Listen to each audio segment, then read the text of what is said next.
Une poétesse de Westphalie, Annette von Droste de Welschow, par M. Gell, professeur à la faculté des lettres de Toulouse.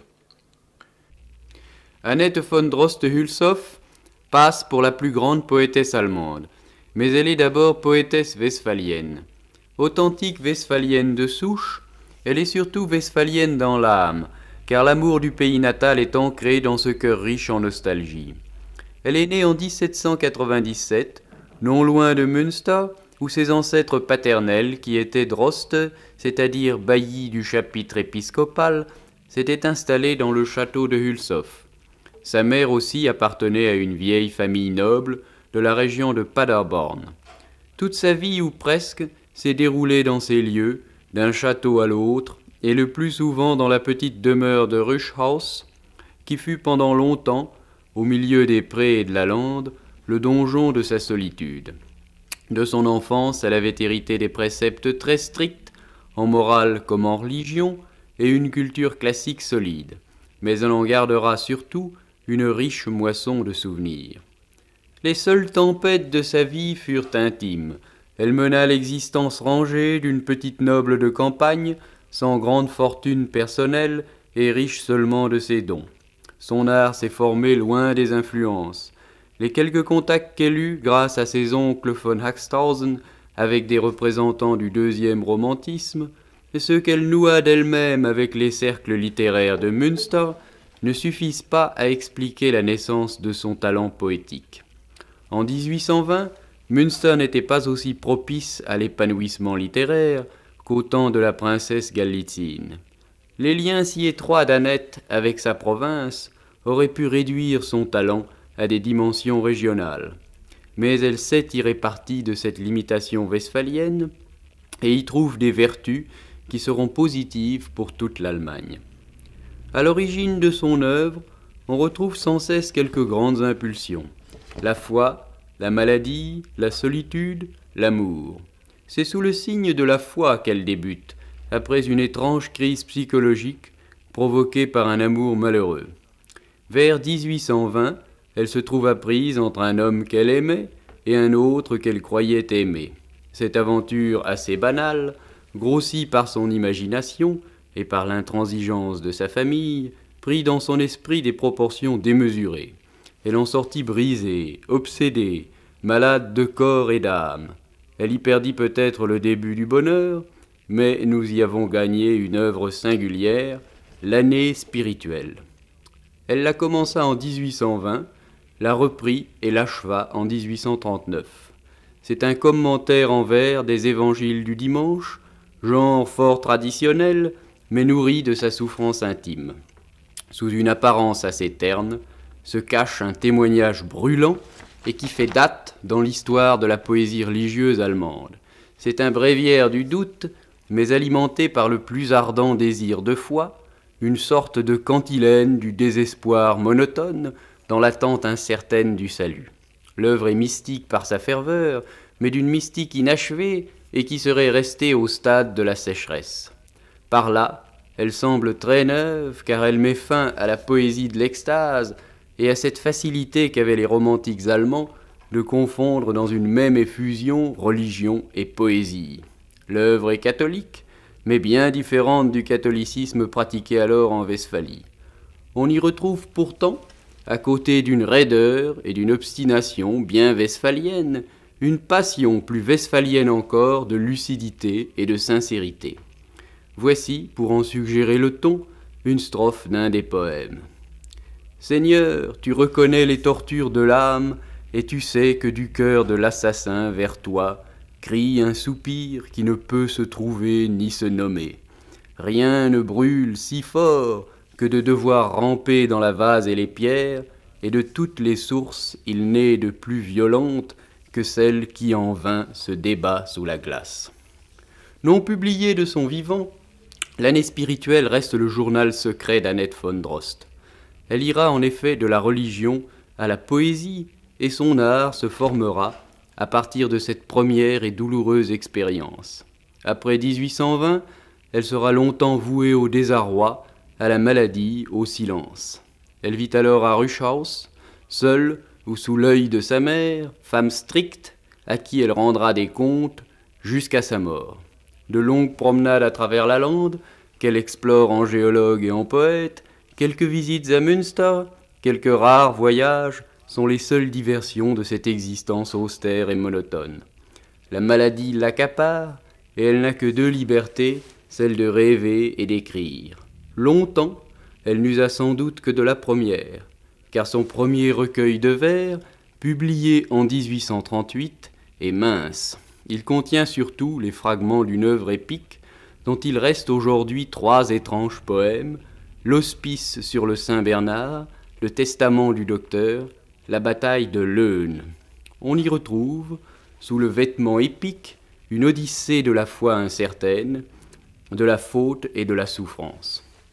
Œuvres obscures, nourries d'obsessions inavouées, et que l'art fait à peine accéder au plan de la conscience claire.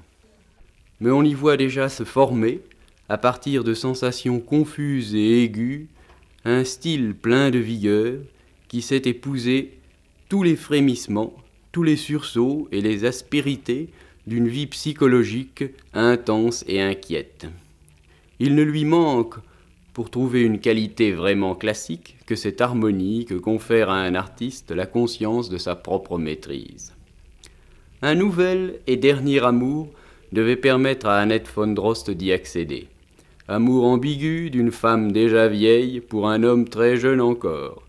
Elle avait connu Levin Schücking à Münster, et il était le fils d'une de ses amies. Elle le retrouvera en 1841 à Meersburg, au bord du lac de Constance, dans le romantique château de son beau-frère von Lasberg. Cet amour, condamné au départ, provoqua en elle une véritable éclosion poétique. C'est à Meersburg qu'elle composa ses œuvres les plus remarquables. Elle y acheva en 1842 une nouvelle, Le Être aux Juifs, qui illustre son passage du monde religieux au monde poétique. C'est le récit de 2 meurtres, et en ce sens, la nouvelle est déjà policière. Mais c'est surtout l'histoire, suggérée plutôt que contée, de la grande détresse du meurtrier, qui est à l'image de la condition humaine. Le héros, un jeune paysan, est victime autant que coupable, et jusqu'au bout l'auteur ne sait s'il doit l'absoudre ou le condamner. D'où la qualité de son style, plein d'une pitié contenue et d'une fausse rigueur.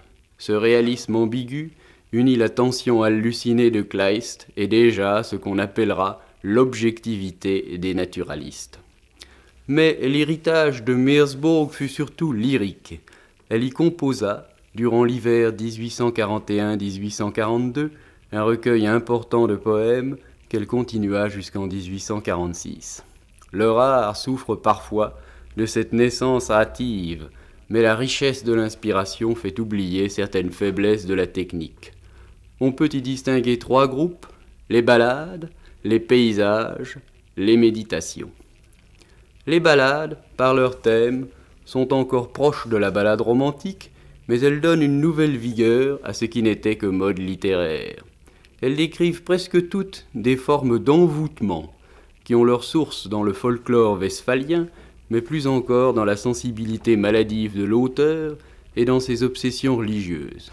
Comme dans la nouvelle, psychologie et religion se fondent ici en une magie singulière.